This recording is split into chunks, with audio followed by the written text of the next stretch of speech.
Edison. Edison. I mean, he was number one, and he seemed to have everything under his finger, under control.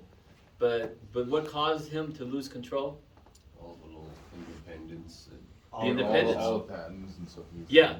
Yeah, he had full control with the patents. He had over 1,000 patents, in his lifetime, and so he was a shrewd businessman. I mean, he had people coming chasing after other production companies and just tearing up their scenes and everything.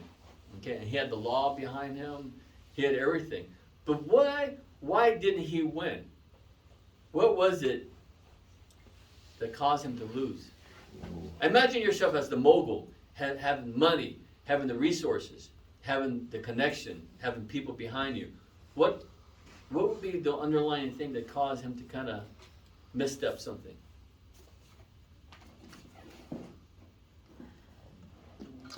Anybody's ever been to another country or has a relative from another country? Okay. So, of course, we come here, and my parents from a different country also. We come here, in one sense, to fulfill the sort of destiny of the American dream. Okay, and although the U.S. may not be perfect, but it's light years ahead of many other countries.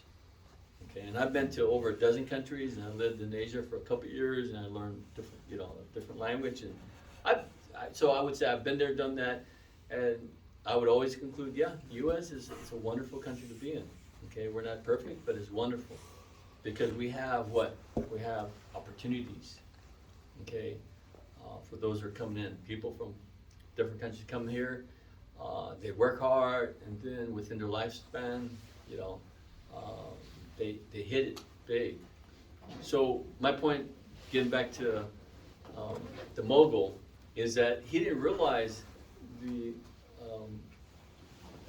attitude of a lot of these foreigners coming here, that they had nothing to lose but to continue to push hard, So this sort of mindset that you have, those who are wanting to break into the industry, were very stern, was very adamant about fulfilling their destiny, and that's what, in one sense, I would say broke the great mogul from now what we have here is a studio system. Okay. So Warner Brothers initially considered converting to sound production in a way to create cost cutting. Okay. So they wanted to introduce sound not to make it better for your audience, but just to save some money. Why? Yes. Because before 1927, every time there was a film and somebody talked, they had to make a whole nother slide or whatever with the dialogue description. Okay. So it probably cost more. Okay, that's a good point. Yes. Maybe since they're introducing sound, they don't feel the need to invest into something like props and all of that. Good. So remember, Warner Brothers had a slew of theaters, and each theater, besides it being a projector, what else did they have to hire people for? The band. A band, or an orchestra, or even a pianist. So they had to have somebody else there to kind of be the sound. So they had an orchestra, they had a band, they had all that. So that ends up being expensive. So they thought, why don't we record something? We can use the same sound over and over again. So that's the whole point here. Okay, you got it, Warner Brothers. Okay. Don Juan, 1960, recorded the music but no dialogue. Okay, so the quiz, did everybody pull out their phone already? Mm-hmm. And somebody know who was it that did about the jazz singer in 1926? Was the first talkie. Okay, within their film there was a talking scene and a singing scene. All right, continue on. This is not in the quiz, but also really important. Fox Studio, also invested in sound to give him a competitive edge. Remember, they're also now competing with each other, the studio systems. Now they don't have to worry about Edison. Now they're in one sense worrying about themselves. So who's going to be number one? Okay. Also, Fox Studios, however, lost out to Warner Brothers, signing up big name talent. Okay, that's not just one thing. Technology is going to push them ahead, but also now is the name recognition. Okay, are they able to afford big name talent? Okay. They use the newsreel. I don't know. Sometimes when you're thinking about news in the past, you see a newsreel about the war. Okay, so they Fox used the newsreel to, in one sense, give them an edge on people want to know what's happening with the war. So this sort of news was something that Fox was doing. All right, sound system. So these are the different types of sound system. Of course, not really important, but Warner Brothers had the Vitaphone. Fox had the Movietone. There was a DeForest type of system, audio system that's out there, and then RCA had the Photophone. Okay, these are different types of sound systems that was out there in technology. And this is the Vitaphone. Jesus. Okay, Wow. it's the big machinery out there. Okay, and it's a big investment. Okay, but they had to kind of do a sort of assessment. Are they going to spend that much money on this equipment versus hiring people? So obviously, through The businessmen- initial cost of installing that, correct. it would probably outweigh paying the bandstand over a couple like years. So Good, good, you have good. we've reached a point. Economics. I learned that. Yes, very good. Okay, moving One on. This is the business other major. type of machinery. Phonophone. This is Mr. DeForest. He's the inventor of this. Photophone, another type of sound recording. Okay. Now let's talk about the big five. When I say the big five, we're talking about the big top studio system. Obviously, there are other production companies, but these are the ones that are now putting out money, and they're getting kind of popular. MGM, Universal, First National, Paramount, and Producers Distributors Corporation, which we don't hear about anymore. Okay. So the problem with the big five, the studio system, is that their equipment was not compatible with each other. Everybody was doing their own thing, and it ends up being expensive. So if each studio was using a different type of technology to record the sound, then when they're gonna actually now show it, it's gonna be all different. So it seems like you need about 5 different types of, technology to play back. Okay? So therefore, yes, it's in red. In the early 1930s, many American films were released in both sound and silent versions, because now they're going through this transitional phase. Okay? Because some people couldn't afford it. Okay, and this is what happened about 20 years ago. I was in LA working for a TV station, and the TV station I was working at, they're trying to decide either to go digital or stay analog. And to go digital would cost millions of dollars. So a lot of times with smaller TV stations, they're trying to avoid that until they're required by, FCC or whatever to do that. Okay, so this is the same thing here. We have them doing both, okay? Releasing the sound and silent versions, because many small movie theaters could not afford to buy the sound equipment, okay? And this is during the Great Depression. I don't know if your parents or grandparents ever talked to you about the Great Depression. Yes, no, kind of? Yes. Okay. All right, sound and filmmaking, the studio struggled with sound, because it was unfamiliar, it was clumsy, it was big, as you noticed, it was a new technology, it was difficult to mix the soundtrack sometimes, okay? And then for them to shoot in multiple cameras, which even makes it a little more complicated. So if you have a camera right here, and you're doing a wide shot, and then you have another camera doing a medium shot of just somebody, and then you have another camera doing a really close up, okay? So all these different variables kind of throws them off. Continuing on with sound and filmmaking, if the music was to be heard during a scene, instruments had to play near the set as the scene was filmed. So they had to play it near to the equipment to record it. So that's what another element that they had to kind of work with or deal with. The Big Five, the studio systems, 1927 signed a pledge to act in unison to decide on the sound system. So they got smart, they got together, and they said, hey, let's come together and let's decide on one sound system instead of doing each one of us doing our own thing. Let's decide. So that was a great thing that they did within the industry. And believe it or not, sometimes you may think that they're really competitive with each other, but then you realize that the smart thing to do is to kind of come into agreement. So this is what happened. Obviously, everybody wanted to do their own sound system, but they realized that eventually they're all gonna lose out if they don't get together. Now, sound and filmmaking, because the microphones for the early sound recording were insensitive. In other words, mic system was not as advanced as we have today. You know, if I have my cell phone, I can pretty much almost hear from the furthest room, because it has such a technology, so much developed now. Same thing with the camera. Okay, some of your cameras that you have in your pocket are so advanced, they're better than some of even the prosumers cameras that's out there. Okay, so I don't know if you ever watched some movies. Sometimes they do this sort of as a project where they can make a movie from a digital camera, from a phone. Okay. All right, so continue on. So the mics were insensitive. Studios often insist that actors take diction lessons and speak slowly and distinctly. Okay. Continue on. Keen Vidder's early talkie for MGM, Hallelujah, was significant because much of the dialogue was partially improvised by actors. Roughly half the footage was shot silent and featured an all-black cast. I think this is on the quiz. I'm trying to remember because it looks really familiar. I have different versions of the quiz. Take a picture. Oh, yeah. This one here, this version had it. Sorry, I didn't color code it, just in case. Okay, so just partially was improvised by actors. And in the early stage, sometimes they did that. I don't know, when you're taking film, when you're taking a speech class, some of you like to improvise your speeches, right?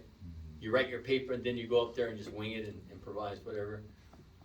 Not knowing that we have your speech paper and we actually go by your paper. So back in the early days, there wasn't so-called script. And basically what you guys are, some of you who are writing a screenplay, this is the script that the actors will go by, okay? What you're writing is exactly some of the words that they're gonna be saying, okay? And they didn't have that sort of format, okay? They just went up there and they go, okay, so you, the husband's gonna beat up your wife and she's gonna slap him and then pull out a knife and kill him. So that it's just a general sort of sketch of what direction the story's going, but there wasn't anything specific, okay? Okay, sound in the U.S. in 1926, okay. Sound on film was another technology that was important. Instead of having a different reel, okay, you put the sound on the film itself, okay. Converted sound into light waves along with the film image, okay. And then you synchronize the sound with the image. Okay, so sometimes, and this happens still where you're actually recording the images, and then you have another device that's recording the sound, and then you sync it up together and do that. This other technology actually allows you to record both the sound and the image, just like your cell phone. It does both. Okay, Germany's fight. Okay, the MPPDA boycotted Germany. Okay, remember, we're not competing with the whole world. Hollywood, the U.S. is not competing with the whole world, and Germany and other countries are also competing with our industry. So they boycotted Germany's film industry. Okay, this slowed Germany's transition to sound. So filmmakers were reluctant to make sound films. So other countries are also considering doing the same thing. What we're doing. Okay, what kind of sound system are we going to be using? All right, dividing the international pie. So eventually, what other countries did was kind of divide the different types of sound system. Okay, so Germany and all the other countries in Eastern Europe and Europe used the Klabis clan film type of technology, and then the American used a different one. The American and other countries used a different one. All right, early sound in Germany. The movie M, I don't know if you watched that, the movie M. The director Fritz Lang experimented with carrying over sound from one voice from one scene to another. Okay, so this technology is called sound bridge, where you hear the sound from the other scene that we don't see yet. Okay, Germany's directors. These are some of the directors from Deutschland. And I think the last sort of discussion we had, what was the U.S. doing in order to kind of interfere or cut down the competition? Well, they're hiring the best ones. Yeah, they would hire some of the best filmmakers from their country. Yeah. And they would come out here. And that's why, that's one of the reasons why our industry was really advanced. Yeah. The USSR, okay, pursued sounds. Okay, Soviet Union theaters were not fully wired for sound projection until the end of 1930s. The delegation for the Soviet filmmakers traveled to Hollywood to study our sound system. Okay, continuing with USSR, Sergei Einstein were among the Soviet montage directors. In 1928 signed a manifesto declaring that film sound should not simply duplicate the image, but should add to the image in some way. So there was a controversy, okay? They would say, what's the whole point of having sound when we can actually understand visually? Having sound just kind of repeats it, it ends up being a repetition. So some filmmakers really didn't see the need of having sound, okay? Because we can understand the movie and story without sound. So they end up kind of saying, well, sound should be there to enhance the story, to continue to develop it, not just to repeat it. All right, the international adaptations of sound. France, of course, was an important market. Germany's Tobis Clan Film worked with René Clair, who was most widely known for French sound directors. Okay, Great Britain. Okay, we heard of Alfred Hitchcock on the first sound film, Blackmail. And maybe at the beginning of the semester, or the beginning of Wednesday's class, I may show you both. Blackmail, both of this movie, one in sound and one without sound, to kind of give you a taste. Okay.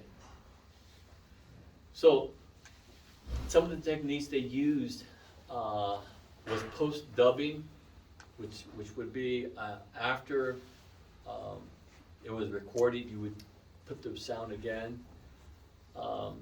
Sound bridge, which we just talked about, hearing the sound for the next scene without seeing the scene yet. Subjective speech, okay, which is the narration of what the person is thinking of. And then the only thing Great Britain didn't do, they did not use the narration of the voice of God, okay, sort of omnipresent type of figure. Okay. All right, Japan. Major production companies were slow to convert to sound due to the Great Depression. They could not invest in sound equipment. Now, you would be shocked to think that, Japan would be in that sort of situation, considering that a lot of our movies and cameras and sound comes from Japan, right? Their technology. But this is what happened before they are who they are. Okay, wiring for the world's theaters for sound. Okay, crossing the language barrier. By 1929, the film producer decided that the best way to preserve foreign markets and the best solution to the problems caused by the language barrier is to reshoot additional versions for each film, which actors speaking in a different language. So therefore, the whole point here was that, they don't want to lose the Spanish-speaking audience, because if they couldn't put sound, it's going to be in English. What about the Spanish speakers? What about the Germans? What about all the other languages? So they thought, well, how about we make a movie with all these different languages? So that was the idea, okay? So for several years, starting in 1929, Paramount turned out dozens of films, as many as 14 languages in their studio. So they made this movie, and also they made it in 14 different languages. Okay, so they were trying different things. Okay. After about 2 years, multilingual shoots did not resolve the language problem. Too many people in the studio system were just walking around. The market for each version was too small. In other words, they may do a language that not a whole people, the market wasn't big enough. So they would maybe, let's say they did Portuguese. Okay, I mean, how many Portuguese people do we have in the country that would only go see a movie because it's in that language? So that was the issue here. And also, audience did not welcome minor actors in roles made for famous stars. So of course, the famous stars would be all in English, okay? And then, of course, these famous English speakers wouldn't be able to. They would know all the languages. They would know probably only know English, and not the rest. Okay, so that was the issue with all these languages, and that's it.